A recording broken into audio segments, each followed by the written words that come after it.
There I am. Okay, we are live. I'm setting up. This is my first live, you guys. Now,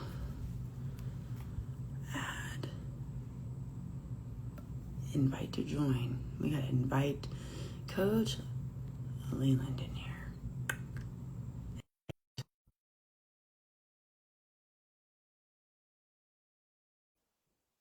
All right, as he was invited to join. Oh, yes. Okay, we're getting set up. Hello. How you doing? I'm doing it. I was like, let me get this all set up in here. Yeah, let me adjust this. Are you live on your phone or your MacBook? Which one? I'm on my phone because I actually have a Windows. So I do have my computer next to me, but Yeah. So I was trying. I guess you have to have a streamer to go live on your MacBook and whatnot, and that's annoying. yeah. Well, so many different parts needed for one thing, just like if with the iPhones changing freaking cords all the time. It's like what are we doing here? Yeah. So just get. Oops, I stabbed myself. Just getting settled back in. How you feeling today? I'm feeling all right. I will be honest, I've been a little under the weather a couple days, and I had a down and back trip from Oklahoma yesterday, so I'm a little exhausted. But we're here, and Mm, it's a Monday. We're moving forward, making moves in business and life. So yeah. gotta keep going. Take care of the body, but gotta keep going. Yeah. Some balance in between. So I get that. Truly. Yeah. How about So you? I'm going well. Just got back from one of my last client from the day, actually. So we started 2 weeks ago. And again, she's a woman, which we were talking about some of the same things, and she asked me questions, and I was like, "Oh, can we do this live later?" But Yes. some of the stuff that her and I've discussed, and then she asked me today, again, just terms or fads that are really heavily marketed at women to get them to think all of the things in terms of what they need to be doing. So outside of that, I'm doing good. Wait for my I had some blood work I did last week. Get my labs. I'm gonna drop an ECA because man, I'm about to do a case study myself. I was, yeah. Not good? Oh, absolutely. I mean, everything was good except I knew my test was gonna be low. I didn't know how low it was gonna be, and that was the more, uh, eye opener. So it's time for me to do a case study for everybody online to see me do this progress again. So yeah. Yeah, yeah. I actually just messaged Justin myself because he's the reason I'm in ECA is because he coaches me. And I Hmm. was like, Justin, my body temps are all over the place. What's happening? So, but it's good. I think that's part of the reason also why I am a coach. It's like I've personally been through so much in the health and wellness space that it was time for me to learn it myself. So I can not only have a good conscious mind for my own health and Hmm. wellness but for others and to guide them better and help them become aware of their body as they grow. Yeah, yeah, absolutely. So, as we take this off, like just obviously your followers know who you are, and I've definitely obviously met you in ECA and whatnot.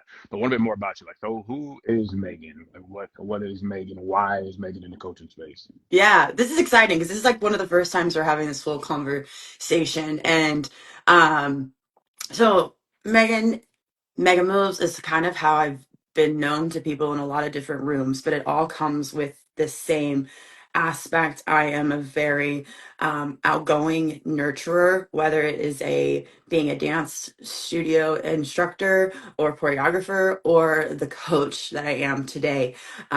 Because Megan, growing up, needed the version of me now. Mm, I struggled a lot with my body image.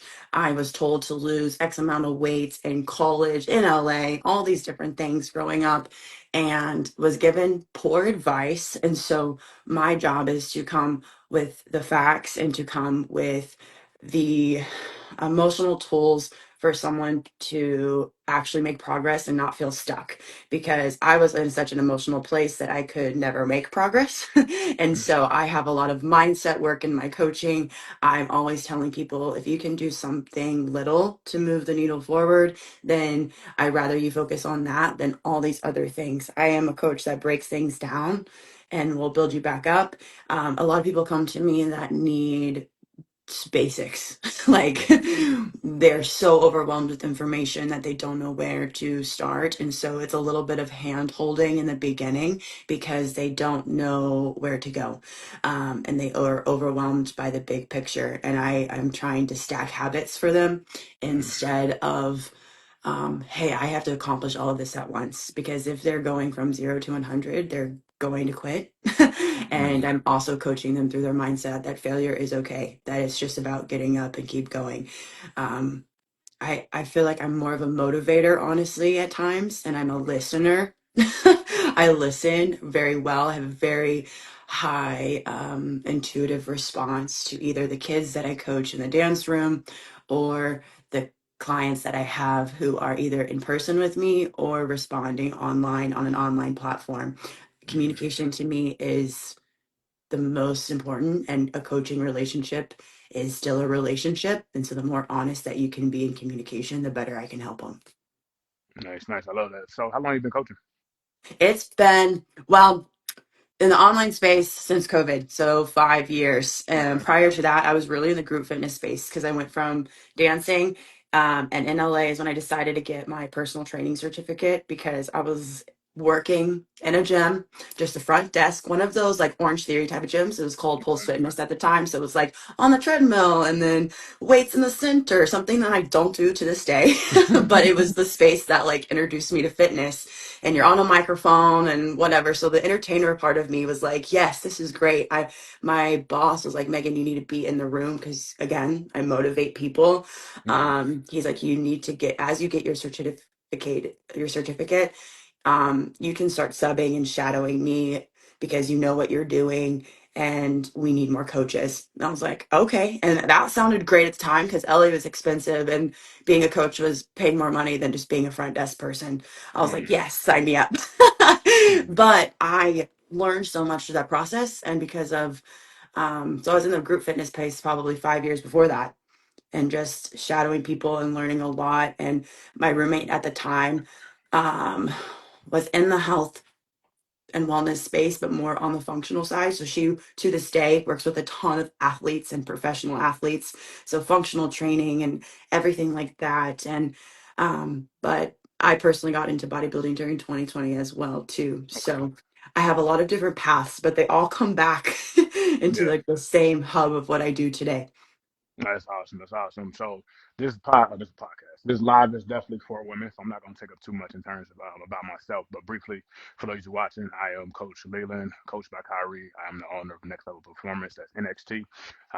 I've been in this space for almost 2 decades now, and it's crazy to say that because I'll only be 35 in next week. Yay! Happy um, early birthday! but yeah, thank you, thank you. So I've been in this for quite a long time. I've worked with a variety of folks. My first client was a woman, and today we're here because women are disproportionately targeted in the marketing. But what got me into fitness was because there was a misunderstanding in my culture in terms of health, fitness, and priorities, and et cetera, you name it, from chronic diseases to simplicity in terms of just having someone to teach you the basics. So there isn't a case that I could stand on and say that I haven't really experienced. I've been able to get a lot more experience the older I've gotten in my space, from learning more. Even last week, we were talking about the birth control. Like these things have definitely helped. So throughout all of that, we've been able to really witness and realize, and I say all that to say this, me being a bodybuilder, me being a professional athlete, me doing the football route, me playing college ball, me doing the four sport high schools, all of those things, absolutely nothing for a good amount of my clientele because without proper education, no one knows anything. So today we're here to discuss with Megan, who obviously works with women as well, who's a dance coach. I'm sure you have dance moms and the daughters and the girls, right? Who are targeted, for lack of better words, who are targeted with marketing, who are targeted with trigger words, who are targeted with fads. And to open this up, I want to ask you as a woman in the coaching space, why do you feel that is before we go into the experiences, some other questions? Why do you feel that women are targeted that way in the fitness space? Ooh, that's a solid question. Um, I think it comes down to how men and women are different anyway. I think we're targeted by nature because we're more of a nurturing and emotional species to begin with. And Mm, so we're an easy target, period. We're the ones consuming a lot of information because we are researching and finding answers for our family, while the man typically in typical roles is out hustling and minding their own business. And it's funny because like I am such a highly emotional person that has to had to learn how to navigate their emotions, and my husband, who's a firefighter, is very like solid in his emotions. So I use that comparison to say that this is not all men and all women, but as far it's in a distinct nature within people that women gravitate to propaganda and become emotional. And so the any industry, not just Mhm. health and wellness, is going to target a woman because a woman is going to be pressured to buy something to make their life better, where a man might continue to do the same thing over and over again and grind and grind and grind, which like if you look at the styles of fitness, what do you do in bodybuilding? You do the same exercises over and over again, and a woman tends to bounce around and do the next fad. I think it's just easier to grab a hold onto a woman's feelings than Mhm. it is a man, because you have to go through a lot of layers. And I don't know if that's true psychology or not, but I believe that that has just a true inherent being just from how we are as people. Yeah, no, you're right. So sales psychology is a real thing. When I got deeper into sales, it was probably like 2017, 2018. And at that time, I was already like 10 years into it, close to. And even that sales psychology training, you learn, yeah, heck, we even got the thing I was inside ECA from Kevin about the color psychology, right? But sales psychology is important because when you learn to use it, you use it, and, this is more the coaching space, in a way to leverage. Because you want to have leverage when you're a producer. But beyond that, I think we've now gotten to where it's just targeted at women because of now nature. You mentioned just going and scrolling and finding. So doom scrolling is where a lot of people find, a lot of women especially find their next fad or next trend or next scare in terms of fitness. Today I was asked a question. My client asked me. She said, because she's new, she's 43, all right, never had a trainer, never worked out, Wow. but but however, she plays ice hockey 5 days a week and she's a coach as well. And she's been doing Okay. that for the past 5, 6 years, and even got her now husband into ice hockey as well. And she asked me today. She said, "What is progressive overload?" And she saw me on my face, and I was like, "Well, it's a hijacked term." But let me ask you: before you got into the coaching space, and someone was to ask you, or maybe they did ask you, what that mean? What was that term described to you? Progressive overload. Oh, progressive overload Yeah. to Before you knew what it actually was before I supposed knew to what be. it was, I don't think I knew much of anything, to be Mm-hmm. honest. Because like from my own experience, most of my life was in the dance studio, and Mm-hmm. my job was to be small. We had a high expectation to just, hey, you have to be little. I was Mm-hmm. always too big, just even bigger bones. That was always a term that was like tossed around for me too. And I'm like, what the frick does that mean? And like my family even jokes that like, hey, we're farm people. Like we were meant to be in the country. Like my family is a family of athletes. So it's like there's just structure that we have. So I didn't even know that terminology until I opened up a book, or researched it myself, because I was like, I just thought I needed to do cardio all the time or just like burn the most calories in order to lose weight. And that was kind of indoctrinated at a really young age just because I was a dancer Mm-hmm. and I love dance, but it put me down a mental spiral. Yeah. Yeah, I love that you use the word indoctrinated because that's something that I always have a huge line of discernment to inform people what indoctrination versus education means. And when you get into the coaching spaces, I mean, I've coached women. I have wellness competitors, I have bikini competitors, figure, physique, just people, women that are police officers, you name it, moms. So it's a whole variety of emotions and experiences. Yeah, Some are more dominant, some are more, for lack of a better term, docile, but more like feminine and just want to do their own thing, but they're at the mercy of online. So now when they hear progressive overload, they just throw it around loosely. And for them, it means I need to add weight every time I train. And I'm like, that's absolutely false. That's not what that means. right. That's a hijacked term because the first principle of fitness is individuality. Hmm. That's the very first one. If you go out to the top seven, that's the first one was supposed to be. I haven't opened one of those books in years. I don't say I don't need to, but that's not a focus. But that's the first term that you learn out of those Yeah. seven principles because it helps you understand that all of your training reverts back to individual first. Now insert social media and marketing. Progressive overload has now led folks to believe they always need to be chasing an additional weight between each set and each week.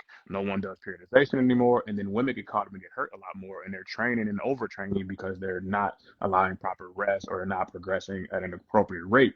So then they fall into the hands of someone who, like myself, has to do undoing of burnout. You have to pull So them back. It's yeah, hard.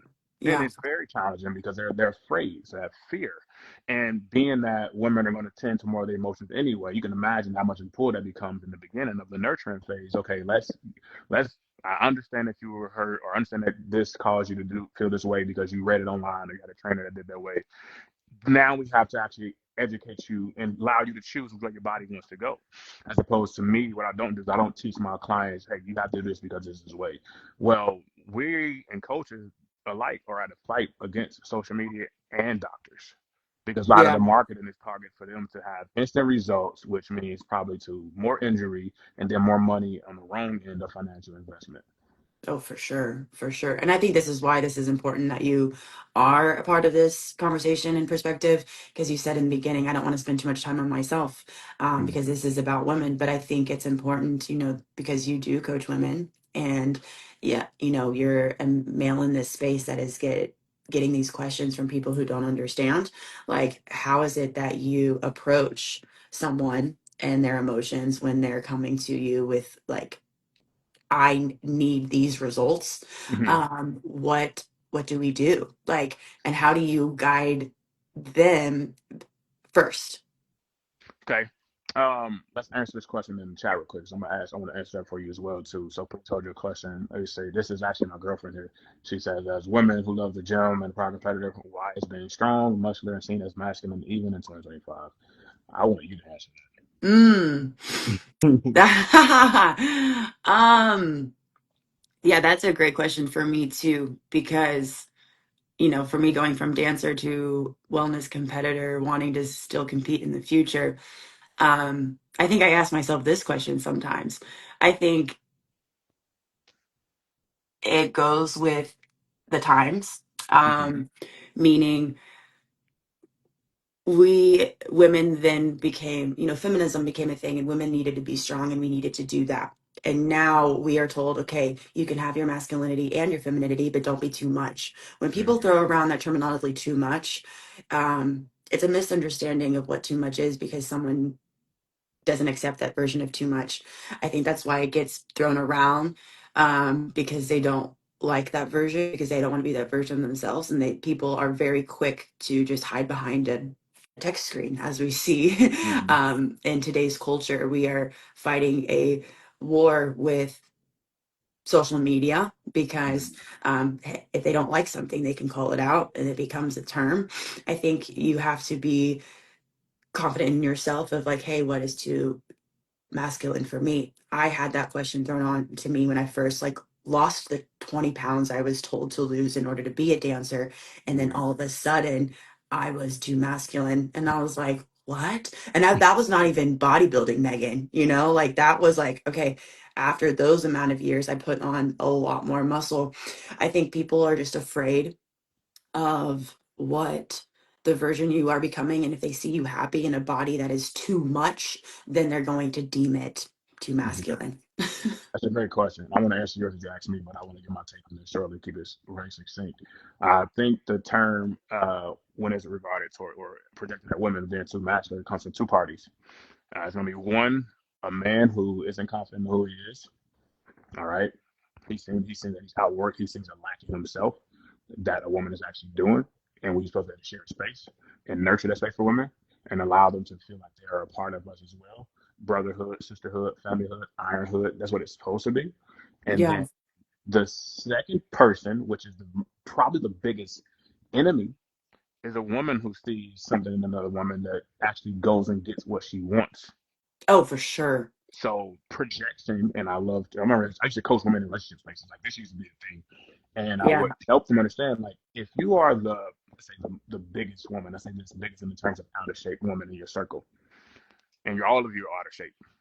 The moment the one of you starts to get in shape, they're going to try to keep you from getting in shape because then you're going to attract a different level of attention, whether it be men or women or financial, that they will envy because they don't have the confidence to go after what they want.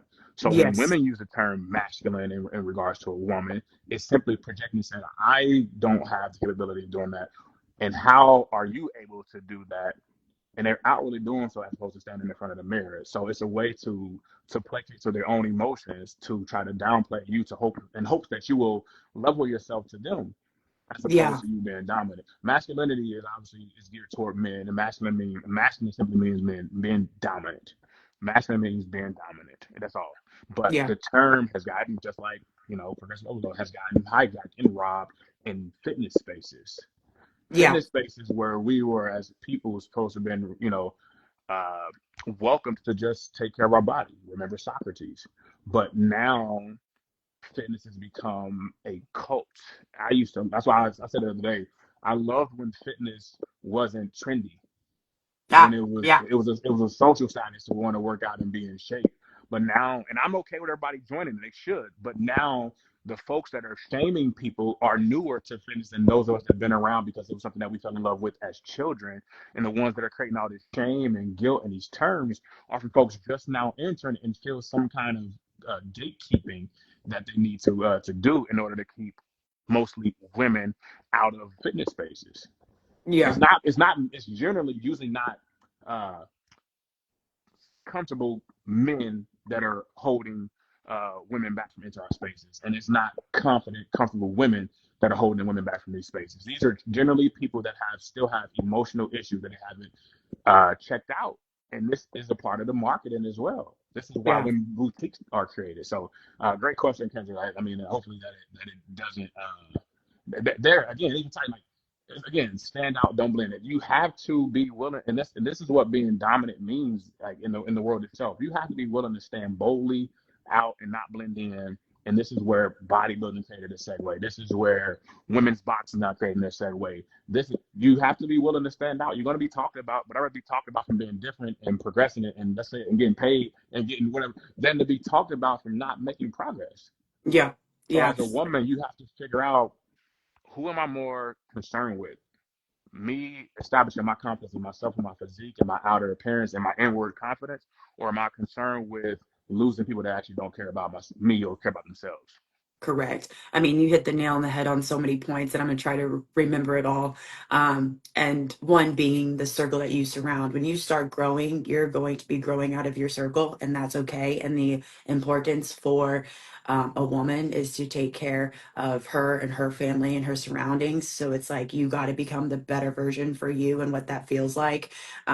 And now the terminology masculine, feminine has been the definition itself has been so flip-flopped and messed Mm-hmm. up, like a lot of different definitions in today's world. And it we we have messed it up. Like people have messed up those definitions in order to throw them at other people by the sole problem of not being confident in yourself. Mm-hmm. And this week alone I've had conversations with people that I haven't had in a long time, and they've told me, Megan, you were always meant to be bold, and you always have been. And there's times where I'm like looking at myself and be like, I haven't been very bold lately, but that is the whole purpose of like mega moves and why I created that for myself, honestly. So like I had the confidence to get up every morning because I was in a very dark place once because all of these things went against the grain, right? Like Mm-hmm. being 32 years old right now, when I was 22, it was not cool to be, muscular and strong and all of these things. Like, um, it's this answer. This goes right into this question that was answered. Do you think that beauty standards for women have become unrealistic? Absolutely. And that's totally society's fault because we have it started with magazines, but now things are way more accessible through our phones, and we have reality TV shows, we have access to Botox, and now kids who are 12 years old know how to do makeup better than I do, and I'm like, what the freaky frick is happening? But it's because we we have such access to information, and we are on our phones more than we are outside, Mhm. and we live in uh, a scary world where we're also trying to preserve youth by somehow also growing up way too quick, because we want to look younger and look younger. We don't um, value the elderly like we should. And I Mhm. think that ties in with the beauty standards, because it's like we try to take away, lines in our face or anything like that, because I think we're just lost, and we've lost the point of what is life supposed to be. And now you have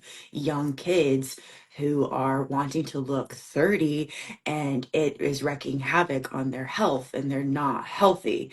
And so, and this is bigger than fitness, in my opinion. Yeah, it is. It goes into the marketing. That's a great question, and even it's a great response by yourself. And dare I say this as a man on where the standards of beauty are become unrealistic. Guess what, ladies? For the most part, these standards are not created by men, and that's the unfortunate part. We're here today to talk about the mismarketing of it and how jaded it is. But a lot of the marketing and a lot of the standards that are set are not by men. When women are going to create beauty and imagery inside of the gym and building physiques, they're chasing another woman who's somehow been placed on a pedestal as the standard of beauty. And then it's men coaches like myself who have to then walk these fine lines when we're onboarding, when we're navigating. I mean, when I talk with my clients, that's my ones in person, even online. Like I get in again, I have a lot of like mindset coaching background as well too. So what I have to do is lean into a side that men have to learn to do is be a nurturer. Yeah. Like you have to be a nurturer as a coach, especially as a man who knows that a lot of your clientele, especially for someone like myself who like working with women, because it's a lot more conversational, a lot less ego, a lot less pride. Even though I know I have to go through the doors of burnout, hurt, trauma, and pain, and I'm not even talking physical, just about being targeted by what beauty should look like. So these standards are not created by most men, though, and that's the scary part. And this is why I wanted today to really be about is like I want women to walk away from today and conversation after and realize, okay, if I'm going to go and pursue health and fitness and beauty, let's wrap it all up in there, right? Then I need to understand that my own psychology is going to be the reason why I decide to do something. So I need to check my wiring of my psychology and myself before I make a purchase that's hasty and emotional, especially investing in coaching. There are some people out there that should not be coaching women. They shouldn't be coaching at all, but let alone women. So how do I discern between someone I'm going to place my hands, my journey rather in their hands to coach me, and are they going to do the same thing that's been doing online? And I'm going to step out on the ledge and say they are, because I know, and I don't know everybody, but I know a lot of the good men in coaching spaces that actually don't do these things, and the standards never change. The approach never changes. The women that get burnt out that end up in my position or end up one of my other guy coaches who coach women, they generally come from a space of, well, I saw this online. Like I met a lady the other day online who told me that a coach in the gym told her to buy a weighted vest because the women are buying it to lose weight. Like he didn't ask her about her health. He didn't ask her like, things. He just told her that women are buying it, so she should buy it. And I was like, well, I said, well, I admire him for trying to help you, but that's not going to help you do anything without getting to know you. So this is, and I'm going to answer the question in the chat. This is something that, dare I say, women are combating each other with. Oh, for sure. The marketing. I mean, a lot of the marketing comes. There's a woman behind the scenes. I promise you, doing the design and what. I mean, because they're the way you all's brains are wired is geared toward, and you know what a woman will do and what will get her to buy. It's psychology. Hmm. Hmm. So to add even to that question, is it more of an aesthetic than health focus? Is vanity first? I think it is. It's vanity first and health second. hmm because Until the woman becomes so burnt out that they feel like crap, then they focus on their health. Happened to me. I was also told by a previous coach that, hey, your body is just a body that is hard to lose fat, so you're gonna have to push harder. I competed like that. Like I at one point I did the Stairmaster for 3 freaking hours thinking that my body was broken because that's what I was told. 3 hours. Yes, sir. Okay, so no wonder when I came out of that, now during that experience, I was like, hey, I'm done with this. I will finish my show. I will do it. I know I look good, but it sent me being uh, a high achiever, wanting to finish what I started. I still did it. I felt like I had to do it because I was told to do it. And my husband was there being like, Megan, you don't like need to do that. Like, please. Cause like I would be crying. Like I was like, what, like looking out of it now, like that was dumb. But then like after I didn't give any time, I reversed honestly with Justin because I was like, I'm not doing this again. I haven't competed since because yeah, my body was broken from the point that like now we needed to fix a lot of thyroid issues and things that I didn't know and things that like okay, this my body has probably been like this way for a long time, but I've always pushed harder and harder and harder for aesthetics Hmm. that someone else put on me because now I look back at pictures where I thought I was extremely fat Hmm. and I wasn't. And my mom goes, yeah, I don't know what was wrong with you because I tried to tell you, but I am your mother and you didn't listen to me or anyone who actually loved you. And you took words from other people that told you that you needed to do X, Y, and Z in order to be a good dancer or a better person. And so, yeah, it was about aesthetics until I was so tired that like even waking up at 10 a.m. felt like I was dragging my feet. And that's like where are we going wrong here? You know, um I think a lot of women put themselves in a position of push, push, push, push, push because now we kind of have to. We keep going. And until you can't keep going anymore, are you going to actually do fitness for your health rather than aesthetics? And Hmm. that's what you as a coach are trying to fix. And me as a coach that I'm trying to fix. Like I recently had a client who's like, hey, I want to do a show. Okay, great. How have things been the past couple of years? Awful. She came off birth control, had then like SIBO after it, and then like hasn't been able to have a good relationship with food. And to be honest, it was bodybuilding that gave me a better relationship with food. And I'm like, I'm different than a lot of people in bodybuilding because of that. But that's because of my experience with dance. Eat less, eat less, eat less. I had teachers give me dumb advice about like, hey, you just need an apple before dancing like 6 hours. And I'm like, okay. Like I remember college friends to this day still be like, Megan, the crap that you put yourself through because a teacher said something was dumb. And I didn't know that because my emotions were tied into like, hey, my body's not good enough. Hmm.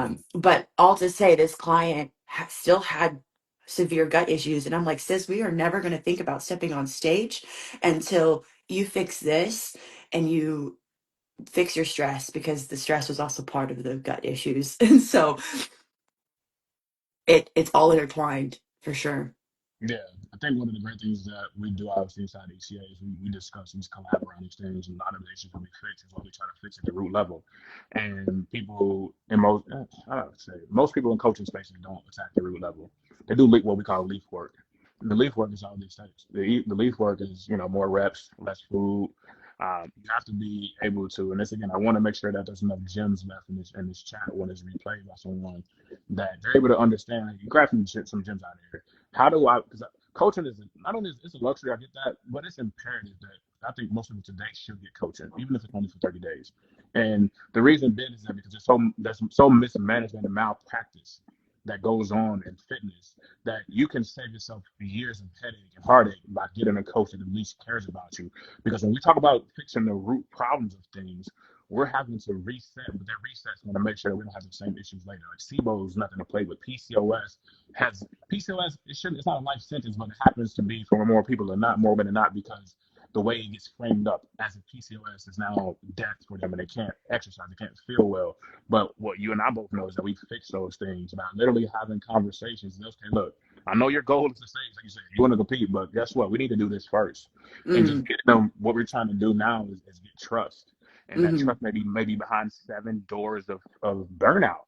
But if you're confident and if you're patient and if you're in tune enough, and if you understand the psychology of the clientele, in this case, a woman, then you got to understand where they're coming from. It's not a sense of let me just level with you because I want to get you to work with me.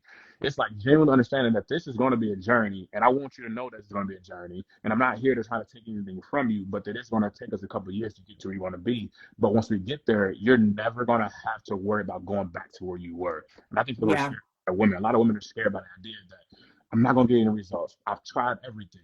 I always ask, you've tried everything that works for everybody else. What about yourself? Right, right. And then they get confused because like points that you brought up to earlier is that it's a layer and it's an issue that started from the very beginning that has been masked by misinterpretation of definitions. And Mm-hmm. then maybe a doctor comes into that picture and now we're given a medication that's going to fix your life. And it does for a short period of time, but in the same sentence, it causes a bunch of other issues. And this is where I think it, like you said, everyone should probably have a coach at some period of time because a coach's job is to help the client understand in layman's terms, hey, you're not crazy.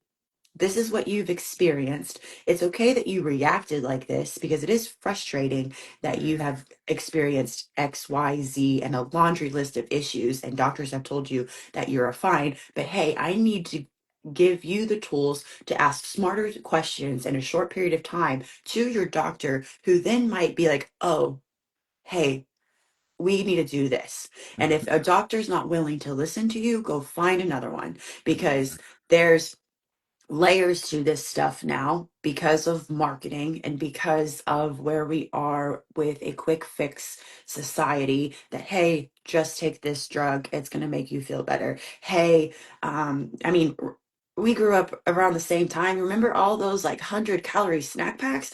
That has messed up people's guts forever. Like it's I have so many clients who are snackers that I'm like, dude, I don't want you saying the word snack. You're never going to be eating a snack. Okay. It's a meal plan. You deserve a meal. Having a snack is going to wreck you. And it did. I was a snacker. Okay. Like that wrecked me until I understood what food was and how bodybuilding gave me more food. And I appreciated that about bodybuilding. The fear around food was somehow eliminated, which was really great through an extreme process, a really backward way of thinking. But I think most women live in that same fear today. Hey, I don't want to be a bodybuilder, so stop preaching to me about eating more and eating more protein.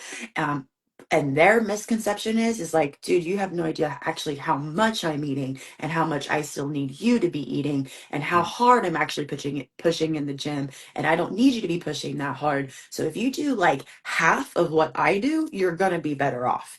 So there's like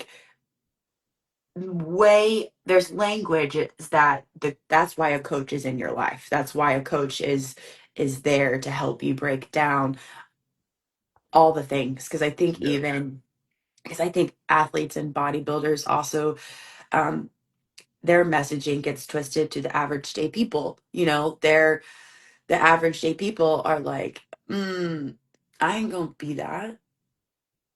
But the basics of what that stuff is there for, what that they have been achieved, is there for a reason because it's stacked habits and it is just they've gotten better and better and better. And all I'm asking some clients to do is to release your mind around some of the messed up lingo that has Mhm. put women through, and then to not worry about being smaller, but be stronger. And what does that look like for you in your life today? Because it's going to be different as you progress through life. Yeah. Because I definitely want to make sure we touch on this before we hop off. Because I had a question. I know what my answer is, and I've discussed it. I'll continue to do so. But one of the, again, another mismarketing is protein. So let's talk about protein real quick.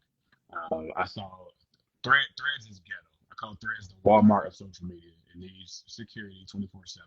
because people just say whatever around fitness on threads and they just roll this gospel. So women are constantly now discussing how they can't hit their protein goals because they think their protein goals are some wild number because they're still doing the wrong ratio. So I saw a lady who said that she gets 200 grams of protein a day because she has 100 pounds of muscle. And I said, you do not have 100 pounds of muscle on your body. And there's no way you're eating 200 grams of protein a day because that's ridiculous. Nonetheless, women are still struggling to figure out how to get the protein. My suggestion is this: to get away from what it originally was, which was 1 kilogram, until Americans decided to take our system and go 1 pound per. But my suggestion is now to take our calculation from point 0.8, which is generally meant to be in a deficit and eat to lose Yeah. weight, point 0.8. But I think now, and let me know what your opinion on this and what your thoughts are. I think now we should use point 0.8 as the baseline because it'll get a better act, even if it goes off 0.6 per. And what I'm saying, women that's listening, is that you have been coached and taught or online that you need to eat 1 gram per body weight when it's supposed to be 1 gram per lean body mass. My suggestion now, Megan, is that we go somewhere between like zero point 0.6 to zero point 0.8 per to help women have a sensible protein goal and then even go maybe 20 grams below what that number looks like. What do you think? hmm I mean, I agree because I think the word that makes the most sense that you said was sensible is that is digesting everything step by step. You Mm, know, my moda is many moves today makes mega moves, which means if that is going to be the reasonable solution for you, then that's where we need to start. And I also think that that is healthier on the gut and for women who are dealing with other issues. And let's be very real, most women are dealing with other issues now, whether they are coming off of birth control or they're subjective to the culture that I was in, where it was all about snack packs and this and that. And if they're only listening to protein, protein, protein, they're probably not getting any other macros or micronutrients in their body. And so, of course, they mm, can't digest the protein that they're already getting.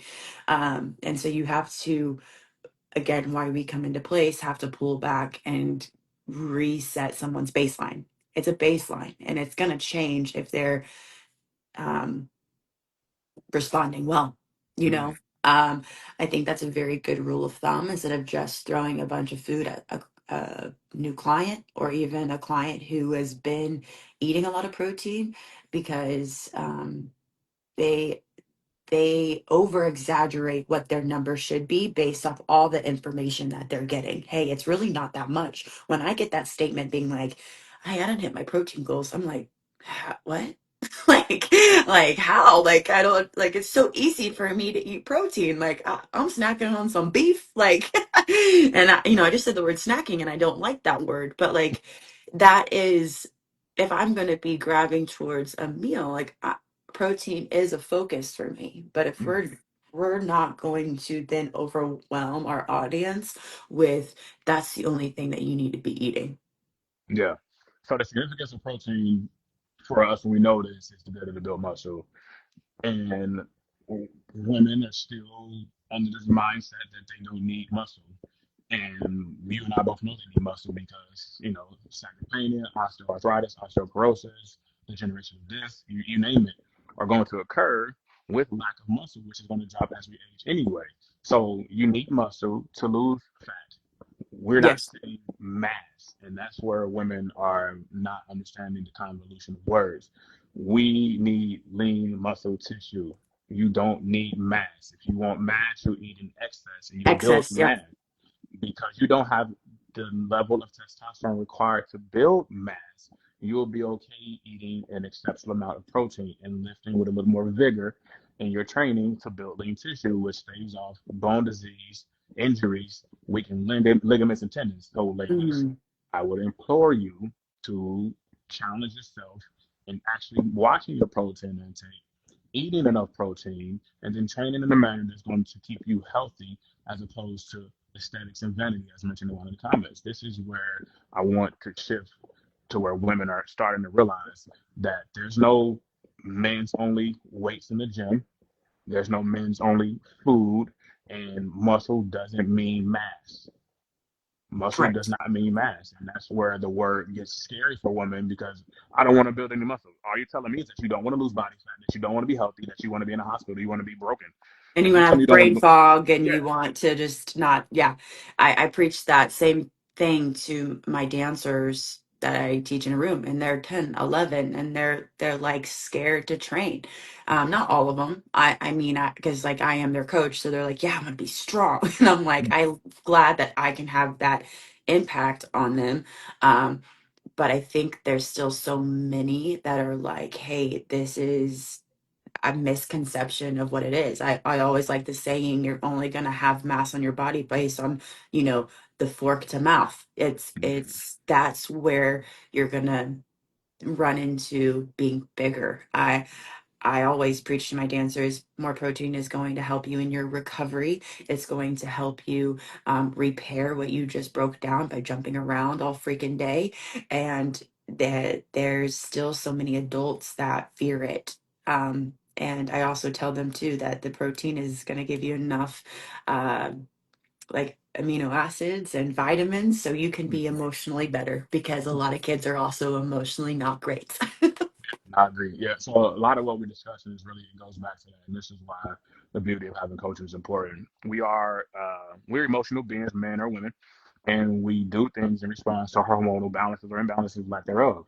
Everything is tied to our hormones, and if you lack a nutrient, you're going to have an imbalance, which means you're going to make decisions or do things or feel ways that are not going to be conducive to positive outcomes. So the gist of this entire conversation, we know we're talking about marketing and whatnot. If you don't find yourself, or if you absolutely feel like something's off, it's probably off. So that's Yeah, what we identify. Once we identify that, then seek some kind of proper help and guidance, a mentor, a coach, someone that actually cares, and then figure out, which means you're going to have to invest some time into yourself and then getting these things solved. So that way your hormonal states, ladies, are better. So that way you not only, like, looking better is a byproduct of feeling better. Like, I'm not going to say I don't care about people looking better, but I care about how you feel, because how you feel will also dictate how you look. So if we just were in a check by check step, this is identify how I feel, and this is, if this is true, then seek help and invest in somehow, some way. Then sit with the truth on how this is going to be an approach to fix it, and then just enjoy the process. And you got to get out of your own way. You got to raise your hand for help, and then you got to silence some noise and only have one chef, and maybe you the assistant chef in the kitchen. All right. When you that's start bringing huge. other stuff in the kitchen, you mess it up, you dilute it. Your cake's gonna be all jacked up. Your cake's gonna have extremities run out of it. You need the head chef, your coach, and the assistant chef. Or honestly, you are the head chef. We're there to assist you. So once you do that, then you'll actually, and it's gonna take you a couple of years. That's what coaching is. The first year is probably like unlearning a whole lot of bad habits. Year two Unlearning. yeah, year two is like you're building, and all this time you're building progress. But year one is unlearning, because you're gonna mess up. All right. Yeah. And we I also tell my coaches, like, you need to be aware of your emotions. So when you see something marketed or you're like, hey, the next Kim Kardashian commercial that is like small waist, big booty, like, how does that actually make you feel? Um, this poses a question for me to you is how do you help your clients silence the noise that we are so surrounded by?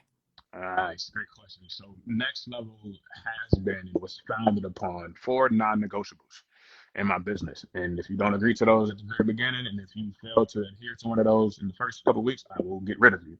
And I have those for a reason. Because once you come to me, you're coming to me because you tried, or hopefully you didn't try a bunch of bad coaching.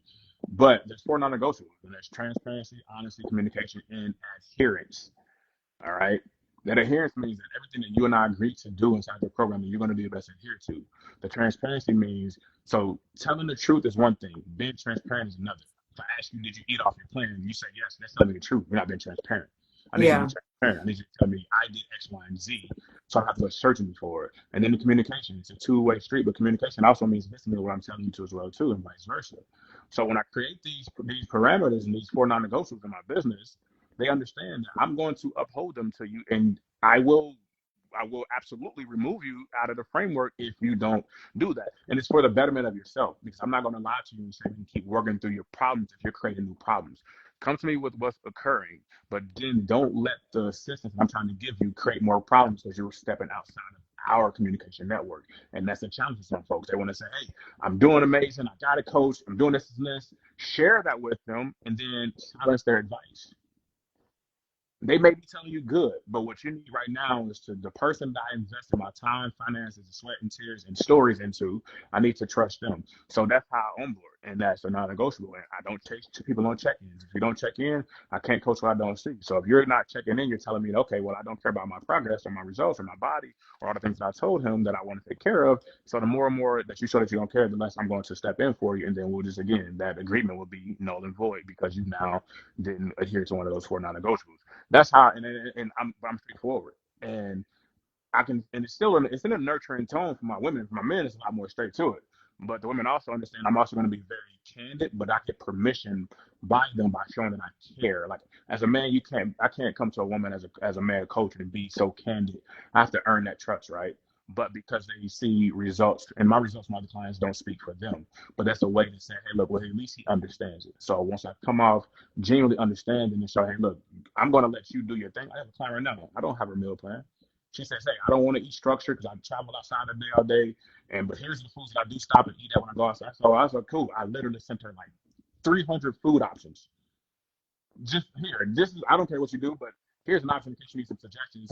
And there's no goals here, but I just want you to check in. And she's down 7 pounds.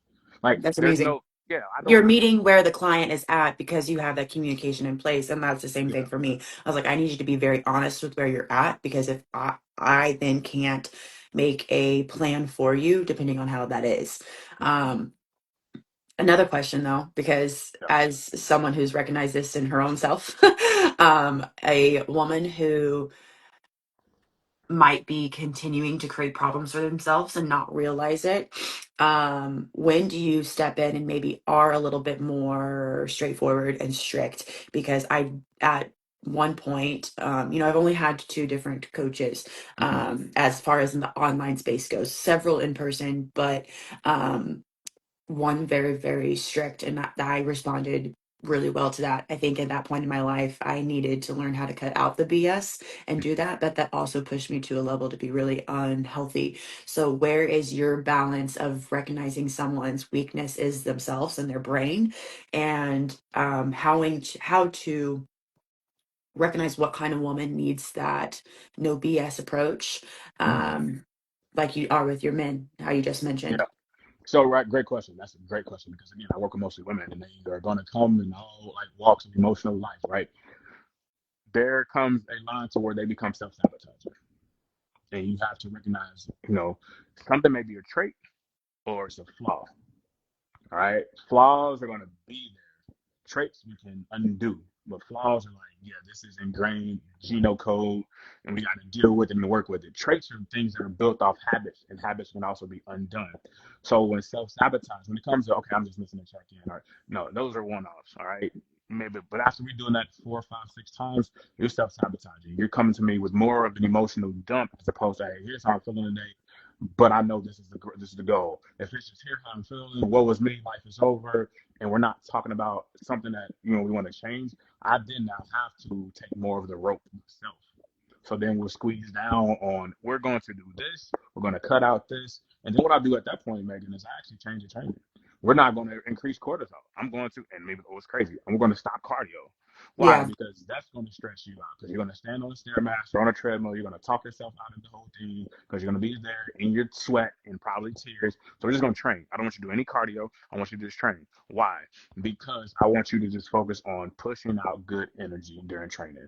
I want you to Hmm. remember how good you are, how strong you are, how confident you are. Then I need you, and I've done this. Send me a photo of you enjoying yourself on the weekend, going out and doing something. Go do something. All right. Yeah, Why? I feel like we really need photo proof because there's some clients out there that, okay, I said, relax, do not. If I hear that you are stepping on the stairmaster doing some crazy BS that I told you not to do, I'm gonna be really mad and disappointed because you broke contract, basically, Yeah. the agreement that, your four non-negotiables that you had in the beginning. Yeah, so as a man who works with women, and then we have to, you said, ask the question, how do we get that way, and where do we decide to do so? It's now having this, okay, yeah, this is supposed to be a two-way street, but now I'm going to have to, I don't micro coach, I don't micromanage, but if she's invested, and I know this is why I usually like my women are like they either own their own business, they're either Yeah. CEOs, they're high achieving executives, some of that form of facet, or they're just badass as moms, who are like, hey, look, this is what I'm doing. Like, this is my thing, or their competitors. Those are the personalities that I work with. So it's easier for me to already gain that ability to, hey, let me take this from you. All right. Let me do this. I just need you to show up, execute, that's it. Because now it's coming from more, and my tone and my tonality, my page all says like a lot of like fatherhood. Not that I'm saying that I am their father, coming from my tone and verbiage with all my clients comes from the space of like, look, I'm here to like help you. I'm here to really like be that voice when you feel less than yourself. They have very little with their father, but I'm not replacing that. But when they're in their coaching space, it's me and them. And Yeah. they're gonna look for me, and maybe they should or shouldn't, but they're gonna look for me to have almost all of the answers or just that right word to help them. And I need to be able to deliver it. And as long as I'm able to continue to deliver on that, I continue to gain their trust. So when they decide that, hey, I'm going off, no, let me go and talk to my coach real quick. So I have clients that just text me, hey, coach, I'm dealing with this. This is going on. So it's super open. And because it's Yeah. open, they understand that, hey, look, I'm never going to chastise them, talk bad about them, place them online. Like I see coaches like, if you're this kind of client, like, man, why are we, what are we doing? Why are What we are we doing? doing that? So that's terrible Yeah. marketing. Why would somebody want to work with you if they see you doing that to their client? Why would they want to be a client with you as well? So I don't do any of that stuff. Yeah, no, no, no. I mean, I think that keeps the person from growing themselves. Like, y- as I've grown, I start to notice patterns in other people really easily, being like, Mm-hmm. sometimes it's not my time to step in because they need to realize for themselves that this is not conducive for them achieving their goals. You can say things and you can say things over and over again until you're blue in the face, and they're not going Mm-hmm. to hear it until they accept that themselves. Um, and so I think it requires a lot of patience as a coach. I think for several reasons, because we're working around so much, marketing, and words that Mm-hmm. women are hold to, um I feel like the market, it's the toning and the shrinking and the fixing and let's do it fast, and Yeah, instead of building up and being powerful and being a strong business owner, a strong mom, strong, there's a lot of education that needs to be done from a coaching side that is way more therapeutic than it is actually protocol. absolutely. Absolutely. So I definitely agree. Folks, this has been a great time. I'm definitely glad for y'all if you joined the live or watching afterward. Be sure to leave us with any questions here or DM us. If you want to work with Megan, who's an amazing coach, not only just an amazing coach, amazing person, and she's imminent, you guys can reach out to her via DM, Megan. That's right. All right. Same for myself as well. Again, we both coach at the highest level. We're under one of the same amazing umbrellas. If you don't have an ECA coach, you have a coach. Yeah. Period. All right. Thanks, Megan. Thanks for joining us. Thank you. Right.